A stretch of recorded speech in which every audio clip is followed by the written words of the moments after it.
Hello and welcome to the Tea Party Howdy channel, or should we call it, welcome to Cancel Culture Daily, coming to you this week from YouTube, it appears. Alright, so I just want to show you a little bit of my inbox over the last, mostly today, but even a little bit of the news as well. So let's see, what do we got here? Introduce you to some of the channels I enjoy, The Gospel According to Mark with a C. Hasbro cancels the Cara Dune action figures.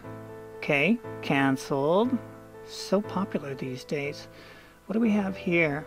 Oh, this is a live stream going on right now with Clownfish TV. Pushing back. What did it cost? Yes, the whole thing is pushing against cancel culture. What did it cost you? My job twice. Don't regret it. Don't like having no money, but don't regret it. Let's see, what else do we have? Oh, it's got to warm up. Cure for America with Star Parker. Church versus state during the pandemic, taking the cases to court, canceling churches. Oh, wait, there's more. Cancel culture is winning. This one also is from Clownfish TV. Kevin Sorbo's Facebook is nuked. And let's see, Anime Con banned by Stripe over Vic Mañana, I learned how to say.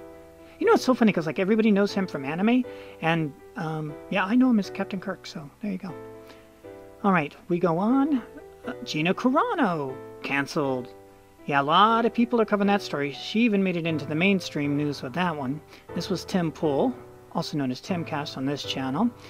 Oh, who else has been canceled this week? Let's go see. Let's go see. Okay, that's going to warm up. Do we have this one? Oh, this was, yeah, as mentioned earlier, this was covered by a lot of folks. Geeks and Gamers, big fan of that channel, as you well know. Jeremy covered it. Is this one going to show? Oh, world class, you know who. Yeah, those folks. They used to, these guys own the High Council now. It used to have Jeremy as, and of course the comic artist Pro Secrets as well. So, yep, covered it. Oh, look at this. Tucker Carlson, once again, they're trying to cancel him. See, Tucker Carlson faces boycott after woke journalist outrage over the comments on the BLM, which doesn't stand for Bureau of Land Management like it used to. My, how times have changed, and that's Tim Pool too. So more canceling. Oh, let's see, fireside chat with Mr. Dennis Prager. I met him one time. He's gigantic. I'm not short, and he's gigantic. Let's see. And this is, you know, each week he does the fireside chat, and he's just been all getting up there about cancel culture and how dangerous it is to talk. The worst named channel on YouTube, the podcast of the Lotus Eaters, Cancel Culture Gone Wild. And this is from way back on Friday. Let's see, what else do we have? Let's step out of YouTube and go, oh, look at this, the White House aide who threatened to destroy that person for, that person is a journalist because she had done journalism and reported, dude, Mr. White House aide, you're dating the girl from Axios. You need to get axed. You're not supposed to do that. So here's this dude being canceled for, well, we don't know if he's actually canceled or just fired. But yeah, he's taking a walk. Now remember, the difference between being canceled and fired is if you're canceled, they don't ever want you to work again, anywhere, ever, period. Okay, we go on.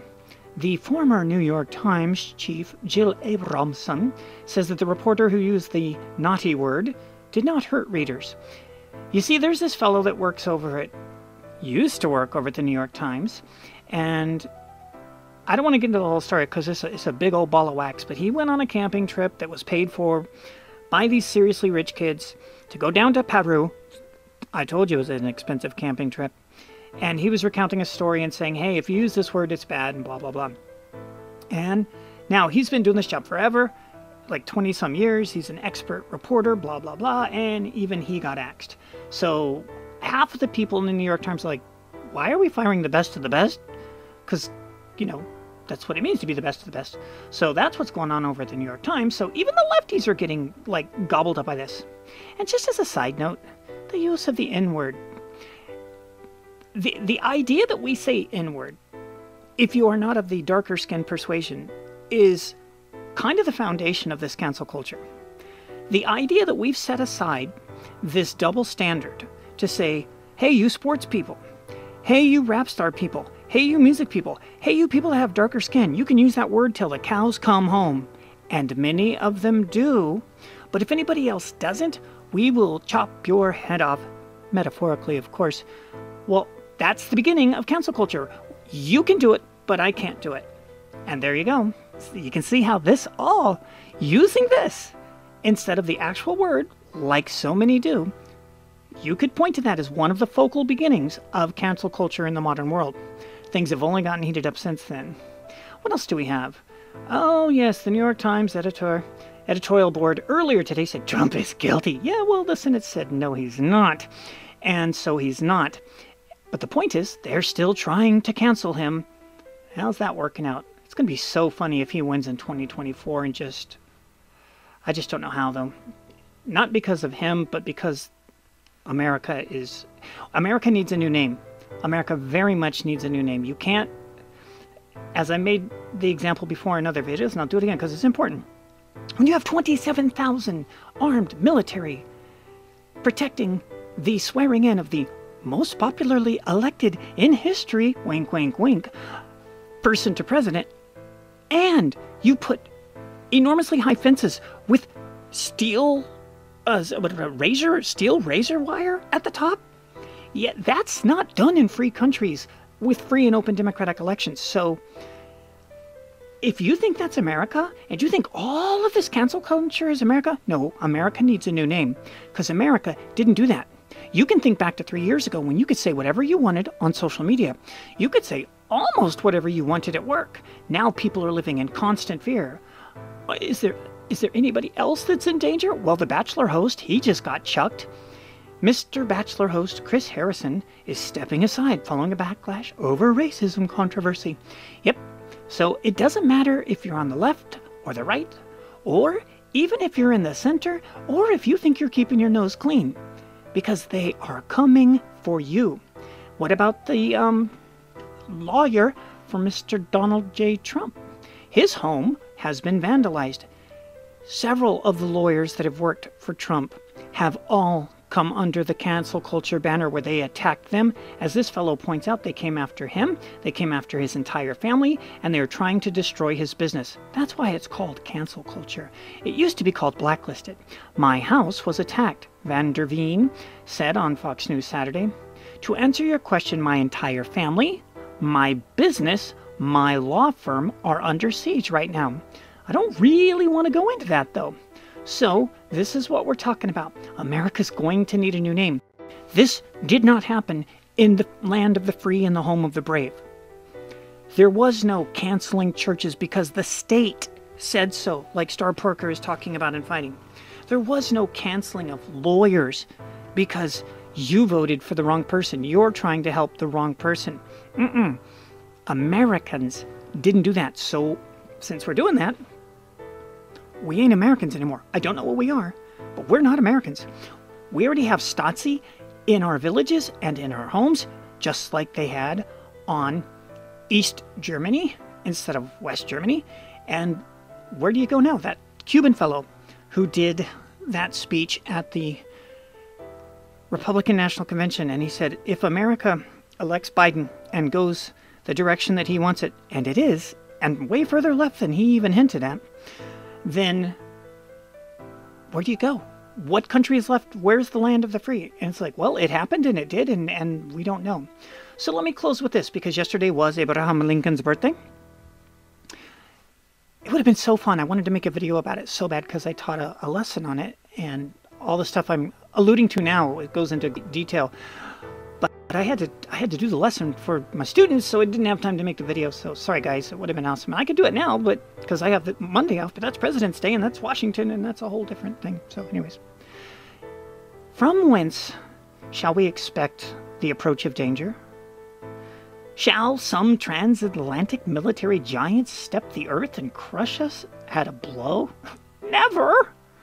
All the armies of Europe and Asia could not, by force, take a drink from the Ohio River or make a track on the Blue Ridge in the trial of 1,000 years. No, if destruction be our lot, we must ourselves be its author and finisher. As a nation of free men, we will live forever or die by suicide. Let that sink in as you see all of these icons for cancel culture that were done by Americans to prevent them from being free. Let that sink in. Wasn't hard to predict. He watched how Rome fell. Suicide. He watched how Greece fell. Suicide. He watched how Persia fell. And whatever Genghis Khan's empire was called. I mean, they all do it. Sadly, I would say it's our time, but that's present tense. It's already happened. For all those people that are like, oh, you have to be more optimistic. How can you be optimistic when it's already happened? Whether or not we're past the point of no return is irrelevant to the fact that we are past the point of what America was and what our Constitution stands for.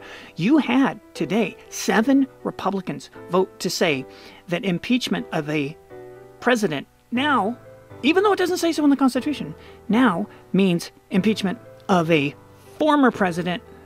And naughty, you did it.